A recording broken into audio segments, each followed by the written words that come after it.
ನೋಡಿ ಮಕ್ಕಳೇ, ಇವಾಗ ಜಿಯೋ ಜೀಬ್ರವನ್ನು ಬಳಸಿ ನಾವು ವೃತ್ತದ ಲಕ್ಷಣಗಳು ಮತ್ತು ಟ್ಯಾಂಜೆಂಟ್ಸ್ ಅಂದರೆ ಏನು, ಆ, ಜೊತೆಗೆ ಆ, ತ್ರಿಜ್ಯ ಅಂದ್ರೇನು, ಜೊತೆಗೆ ವ್ಯಾಸ ಅಂದ್ರೇನು, ಜೊತೆಗೆ ಸ್ಪರ್ಶಕ ಅಂದ್ರೇನು ಅನ್ನೋದನ್ನು ನಾವಿಲ್ಲಿ ತಿಳ್ಕೊಳ್ತಾ ಹೋಗೋಣ. ಫಸ್ಟು ನಾನು ಮಕ್ಕಳೇ ಇಲ್ಲೊಂದು ವೃತ್ತನ, ಒಂದು ಕೇಂದ್ರವುಳ್ಳ ವೃತ್ತವನ್ನು ಸೆಲೆಕ್ಟ್ ಮಾಡ್ಕೊಳ್ತೀನಿ. ಆಯಿತಾ ಮಕ್ಕಳೇ? ಸೊ ಈಗ ಇದಕ್ಕೆ ಒಂದು ಪಾಯಿಂಟ್ ತಗೊಂಡು ಒಂದು ಲೈನ್ನ ತಗೊಳ್ತೀನಿ.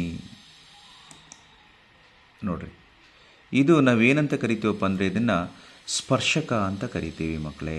ಏನಂತ ಕರಿತೀವಿ? ಇದನ್ನು ಸ್ಪರ್ಶಕ ಅಂತ ಕರಿತೀವಿ. ನೋಡಿ, ಇಲ್ಲಿ ಜಸ್ಟ್ ಒಂದು ಪಾಯಿಂಟ್ ಬಿನಲ್ಲಿ ಈ ಒಂದು ವೃತ್ತವನ್ನು ಒಂದು ಸರಳ ರೇಖೆ ಟಚ್ ಮಾಡ್ತಾ ಇದೆ.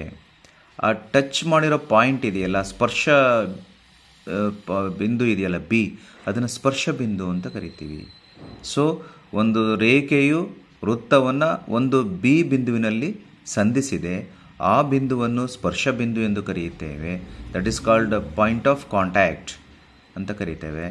ಇನ್ನೊಂದು, the line which touches A circle at one point is called tangent. ಅಂದರೆ ಒಂದು ಸರಳ ರೇಖೆಯು ಒಂದು ಬಿಂದುವಿನಲ್ಲಿ ವೃತ್ತವನ್ನು ಸಂಧಿಸಿರೋದನ್ನು ನಾವು ಸ್ಪರ್ಶಕ ಅಂತ ಕರಿತೇವೆ. ನೋಡಿ ಮಕ್ಕಳಿಗೆ, ಜಸ್ಟ್ ಇದನ್ನು ನಾವು ಏನಂತ ಕರಿತೀವಪ್ಪ ಅಂದರೆ ಛೇದಕ ಅಂತ ಕರಿತೀವಿ. ಇದನ್ನು ವೃತ್ತ ಛೇದಕ ಅಂತ ಕರಿತೀವಿ. ಹೌದಾ? ವೃತ್ತ ಛೇದಕ ಅಂತ ಕರಿತೇವೆ. ಹಾಗೆ ಇದನ್ನ ಹಿಂಗೆ ಜಸ್ಟ್ ಈ ಥರ ಫುಲ್ ಹಿಂಗೆ ಸೆಂಟ್ರಲ್ ಮುಖಾಂತರ ಹೊಟ್ಟೋದ್ರೆ ಇದನ್ನು ನಾವು ವ್ಯಾಸ, ಡಯಾಮೀಟರ್ ಅಂತ ಕರಿತೇವೆ. ಆಯಿತಾ ಮಕ್ಕಳೇ? ಇದನ್ನು ಕಾರ್ಡ್ ಅಂತ ಕರಿತೇವೆ. ನೋಡಿ, ಇಲ್ಲಿ ಒಂದು ಪಾಯಿಂಟ್ ಹಾಕ್ತೇನೆ ಮಕ್ಕಳೇ. ಈಗ ಬಿ ಸಿ ಇದೆಯಲ್ಲ, ಈ ಬಿ ಸಿ ಏನಾಗುತ್ತಪ್ಪ ಅಂದರೆ ಒಂದು ಕಾರ್ಡ್ ಅಥವಾ ಕಾರ್ಡ್ ಅಂತ ಕರಿತೇವೆ. ಅರ್ಥ ಆಯ್ತಾ ಮಕ್ಕಳೇ?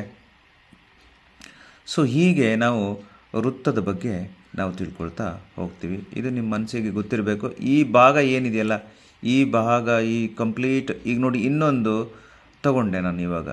ಈ ಥರ ನಾವು ತುಂಬ ಇದು ಮಾಡ್ತಾ ಹೋಗ್ಬೋದು.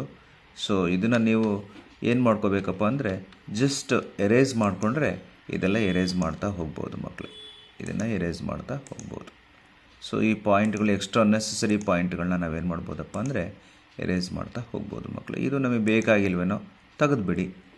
ಸೊ ಹಾಗಾಗಿ ಇದ್ರ ಬಗ್ಗೆ ನಿಮಗಿನ್ನೂ ಕೂಡ ಥಿಯರಿ ಕ್ಲಾಸಲ್ಲಿ ನೀಟಾಗಿ ಎಕ್ಸ್ಪ್ಲೇನ್ ಮಾಡ್ಕೊಡ್ತೀನಿ ಮಕ್ಕಳೇ. ಇದನ್ನು ನೀವು ಕರೆಕ್ಟಾಗಿ ಅರ್ಥ ಮಾಡ್ಕೋಬೇಕಾಗತ್ತೆ. ಕೇಳಿಸ್ಕೊಳ್ಳಿ. ಓಕೆ.